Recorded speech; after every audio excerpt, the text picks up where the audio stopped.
So you got plantar fasciitis. Now you've done all the stretches, you've done the foot strengthening exercises, you've changed your shoes, maybe you even bought some nice orthotics, but your heel pain just won't go away.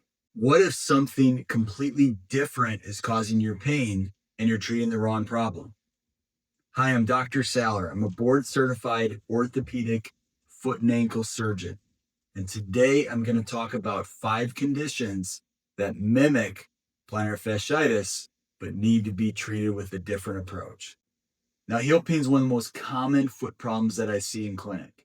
Most people immediately think it's plantar fasciitis, and most of the time they're right, but sometimes it's not. In this video, I'm going to go through 5 other conditions that are often mistaken for plantar fasciitis, and I'm going to tell you how to tell the difference so you can get to the right treatment faster. And the last of these 5 is caused by a problem that's not even anywhere near your heel or your ankle. Now, if your heel pain is right in the center of your heel and the pain gets worse after you've warmed up and it gets better walking on your tiptoes, you could have heel pad atrophy. You're also at risk for heel pad atrophy if you're older or if you've had frequent steroid injections for plantar fasciitis in the past. In this case, instead of the fascia itself being damaged, that natural fat pad that cushions your heel has thinned out over the years, and this means less shock absorption and more impact at the bottom of your heel with every step. But how do you tell the difference? Well, you need to be evaluated by a physician, and a physical exam can give us some clues. But often an MRI is helpful in differentiating this from plantar fasciitis. In the MRI with plantar fasciitis, that plantar fascia is often going to be thicker than normal, and there's going to be normal thickness of the heel pad. In heel pad atrophy, it's just the opposite. The MRI is going to show a normal plantar fascial thickness, but that fat pad under the heel is going to be thinned out. Now, treatment with this does overlap plantar fasciitis, but all the stretching in the world necessarily isn't going to get the problem better.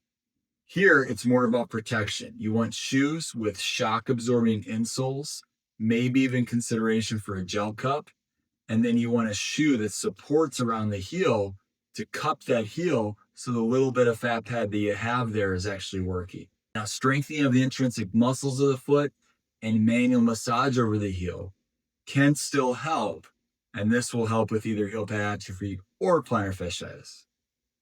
Now, the next thing that I see, unfortunately it's pretty rare, is a calcaneal stress fracture. If your heel pain started after a sudden increase in activity, such as more walking, running, or changing activities or jobs, and it's this dull pain that gets worse with weight bearing, doesn't necessarily get worse after you've been sitting or lying down for a while, you could have a stress fracture of the calcaneus. Also, another clue is you've tried all these plantar fasciitis treatments for months and you're not getting better, you're getting worse. In this case, it's tender directly over the bone, not just the fascia itself, and not just the bottom of the heel, but around the sides of the heel.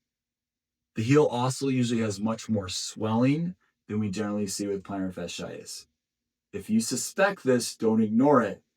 You need to go to a physician, have it evaluated, and often an MRI can be helpful. Again, so we get the MRI and we'll see that stress fracture on the MRI, even when it doesn't always show up on X-ray. Another one we see is nerve entrapment. Baxter's nerve entrapment is the most common. So if your heel pain burns or it tingles or that pain radiates toward the outside of the bottom of your heel, you could be dealing with Baxter's nerve entrapment. Now, this is just a nerve that's named after Dr. Baxter, and it's a small branch of the tibial nerve at that lateral branch of the plantar nerve. And it's the first branch that branches off of the lateral plantar nerve, and it can get pinched under the heel.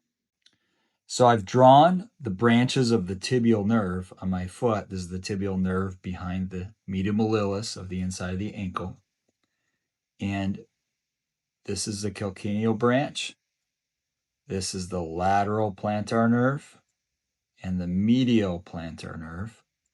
And the first branch off of the lateral plantar nerve is that Baxter's nerve that we're talking about. And it dives down deep underneath or deep to your plantar fascia here.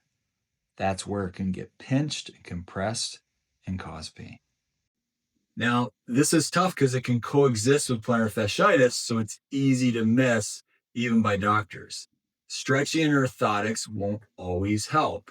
Instead, treatment focuses on reducing the irritation around that nerve. Often that's through a shoe that maybe isn't as tight over the area where the nerve runs. You may need to change orthotics so that insole or that arch support isn't pushing up directly over that nerve.